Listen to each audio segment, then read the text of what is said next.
Hello, this is Robert Hillier, and as my sign up there says, I'm into spiritual psychology. That's how I do personal development.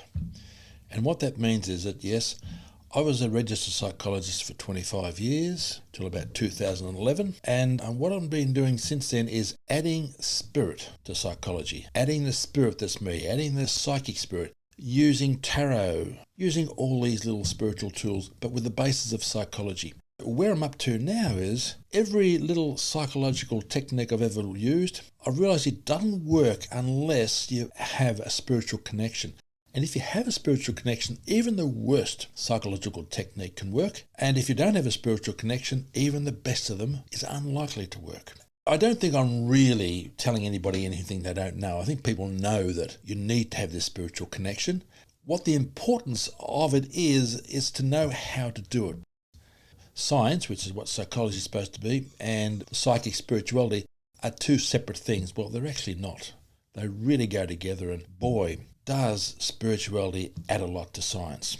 And today I'm looking at above and below the line and indicating the spiritual connection and how much more you get out of it.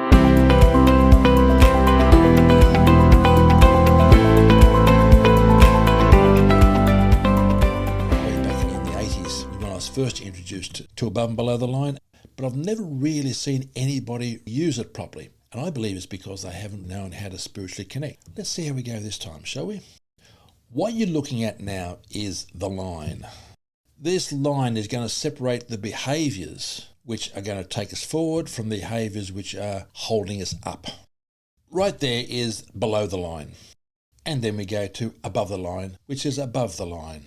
What we're going to do now is give a brief description of the behaviours which are going to keep you down and the behaviours which are going to take you up.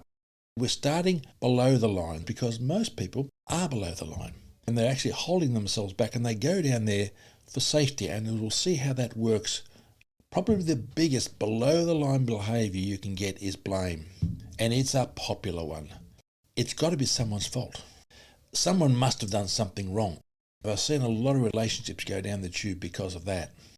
So the next behaviour we're looking at, excuses. Oh, it wasn't me. I didn't mean to do that. Or I didn't mean it wasn't my fault. This happened, that happened. It doesn't matter. The reasons don't matter. The excuses don't matter. All we know is what's happened. Go and try and tell a bank that you can't pay your mortgage. They won't care. They're vicious. And the last below the line behaviours is denial. No, did you? No, I didn't. Have you got a problem? No, I've got no problem. No, I'm fine. I don't have a problem at all.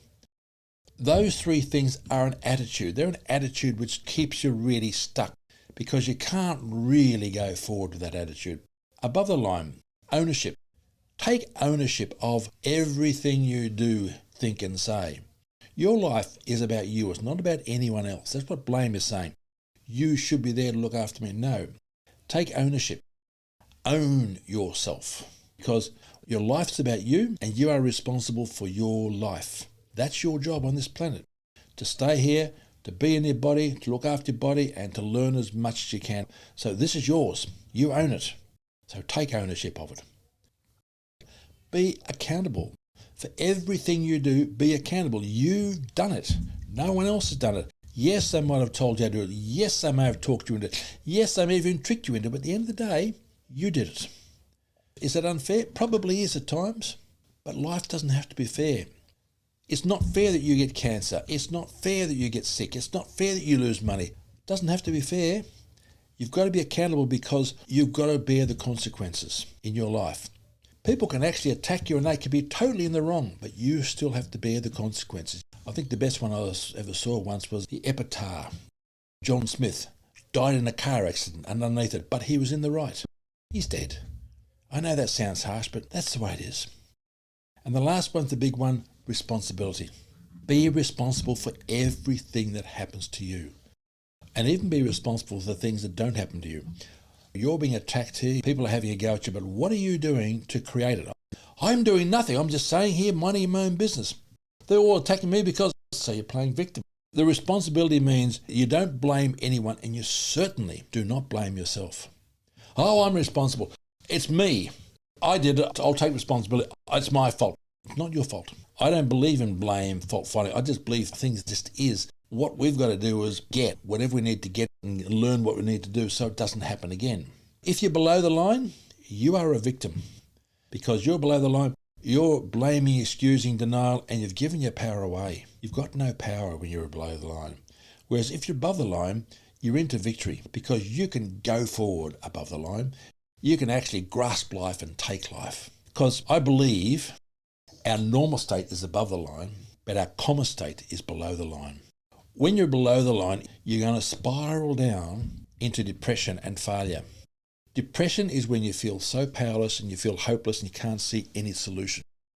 That's depression, and that's a pretty tough state to be in. It's where people get when they're total victims and they've given all their power away and they just feel they've got nothing. Yet it continues on. So when you're below the line, you're going into eventual failure, because when you're below the line, you cannot go forward. If you keep that behaviour up, you cannot go forward when you're below the line. You're going to spiral down into the depression which I'm talking about there. If you're above the line, that's the path to happiness and success, and that'll take you into happiness and success.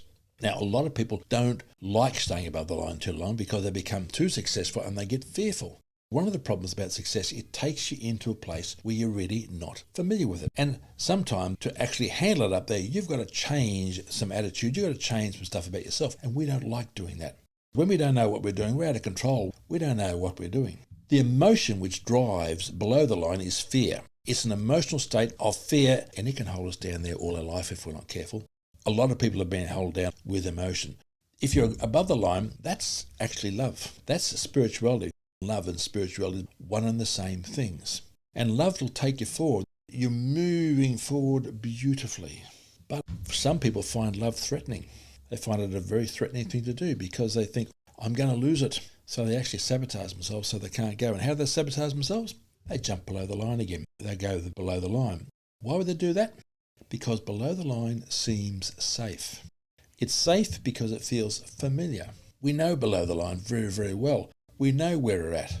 It's not going to take us anywhere we haven't been before. It might take us down, but we've been there before too. This is what below the line does. It takes us down, whereas you go above the line, that seems risky. It takes a lot of courage to go above the line because it seems risky. It's new. It's unfamiliar. We're doing things we've never done before, and we're not sure we're going to succeed.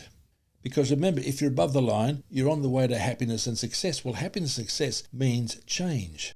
See, the natural state of our life is to be happy, and to be happy we need to be going forward and dealing with our difficulties, dealing with issues time after time after time. The spirituality of love will do that. But most people get fearful of doing that, so they go into their depression and failure, where at least things stay the same, so they feel some sort of security about doing that.